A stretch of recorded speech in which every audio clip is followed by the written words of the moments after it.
अगर यशस्वी जायसवाल टी20 खेल सकते हैं, टेस्ट खेल सकते हैं, तो ओडीआई क्यों नहीं खेल सकते? क्या आपको यह बात अजीब सी नहीं लगती कि जो यशस्वी जायसवाल इंडिया के लिए सबसे लंबे फॉर्मेट में खेल चुके हैं, टेस्ट क्रिकेट में सबसे छोटे फॉर्मेट में खेल चुके हैं, टी20 क्रिकेट में, पर आज तक उन्होंने ओडीआई में डेब्यू नहीं किया? क्या वजह हो सकती है? क्योंकि अक्सर कहा जाता है ना कि भाई क्रिकेट का जो सबसे मुश्किल फॉर्मेट है वो टेस्ट क्रिकेट है, और कई एक्सपर्ट्स ये बात मानते हैं कि कोई भी प्लेयर अगर टेस्ट क्रिकेट में अच्छे से खेलता है तो वो टी20 भी खेल सकता है, वो ओडीआई भी खेल सकता है, क्योंकि टेस्ट क्रिकेट सबसे मुश्किल फॉर्मेट है। और यशस्वी जायसवाल टेस्ट कैसे खेलते हैं हम सब जानते हैं। हम सब जानते हैं कि अगर इस टाइम टेस्ट क्रिकेट में इंडिया का सबसे बेहतरीन बैट्समैन कोई है तो वो यशस्वी जायसवाल है। स्टेट से समझ लीजिए, 2024 के साल में इंडिया के लिए टेस्ट क्रिकेट में सबसे ज्यादा रन जायसवाल के थे 1478, ओडीआई में सबसे ज्यादा रोहित शर्मा के थे 157, और टी20 में संजू सैमसन के थे 436। अब जायसवाल के इंडिविजुअल रिकॉर्ड्स देखिए। सबसे पहले बॉर्डर गावस्कर ट्रॉफी, जो टेक्निकली इंडिया की शायद सबसे बड़ी ट्रॉफी है, और इसी ट्रॉफी में यशस्वी जायसवाल इंडिया के लिए सबसे ज्यादा रन बना चुके हैं। सबसे ज्यादा रन जायसवाल के हैं, और सिर्फ एक रन की बात नहीं है, अब जितने भी रिकॉर्ड्स देखिए सबसे ज्यादा रन जायसवाल के हैं, सबसे बेहतरीन एवरेज जायसवाल का है, सबसे ज्यादा शतक जायसवाल के हैं, सबसे ज्यादा 50s जायसवाल की हैं, सबसे ज्यादा चौके जायसवाल के हैं, सब कुछ तो जायसवाल का है। अब ये बीजीटी की बात हो गई। अब बात कर लेते हैं 2024 के साल में टेस्ट क्रिकेट की। यानी अगर ओवरऑल बात करें तो इंडिया के लिए टेस्ट क्रिकेट में सबसे बेहतरीन और सबसे कंसिस्टेंट प्लेयर कोई है तो वो यशस्वी जायसवाल है। क्योंकि इस साल टेस्ट क्रिकेट में, वैसे इस साल क्या, आप तो पिछले साल बोलना चाहिए, टेस्ट क्रिकेट में इंडिया के लिए सबसे ज्यादा रन जायसवाल ने बनाए, सबसे ज्यादा शतक जायसवाल ने लगाए, सबसे ज्यादा 50 जायसवाल की थी, सबसे ज्यादा चौके, सबसे ज्यादा छक्के, सबसे बेहतरीन एवरेज, सब कुछ जायसवाल का था। हाईएस्ट स्कोर सबसे ज्यादा जायसवाल का था। तो इसमें कोई डाउट नहीं है कि यशस्वी जायसवाल इंडिया के टेस्ट क्रिकेट के सबसे बेहतरीन बैट्समैन है। और अगर आप उस बात से जाएं कि जो प्लेयर टेस्ट खेल सकता है वो ओडीआई भी खेल सकता है, तो क्यों नहीं खेल रहे भाई वो ओडीआईस? क्या वजह हो सकती है?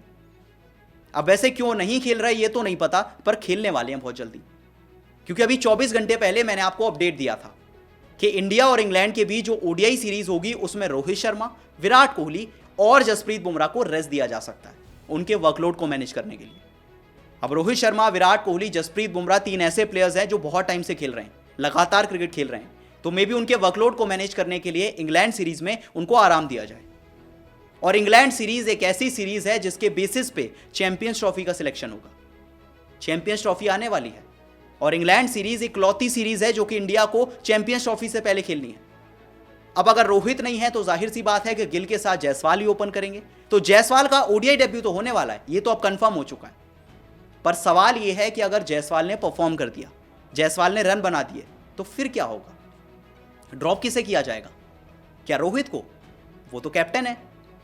विराट कोहली तो होंगे नहीं, वो तो सबसे बड़े प्लेयर हैं। क्या गिल ड्रॉप हो जाएंगे ओडीआई फॉर्मेट से?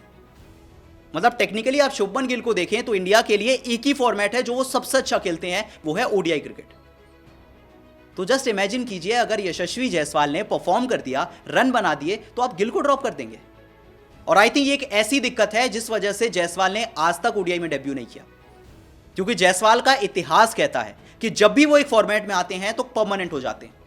पहले वो टी20 में आए, वो परमानेंट हो गए, और अब तो टी20 वर्ल्ड कप के बाद आपके 2 बड़े प्लेयर्स चले गए, रोहित भी जा चुके हैं, विराट भी जा चुके हैं, तो जायसवाल तो कंफर्म है।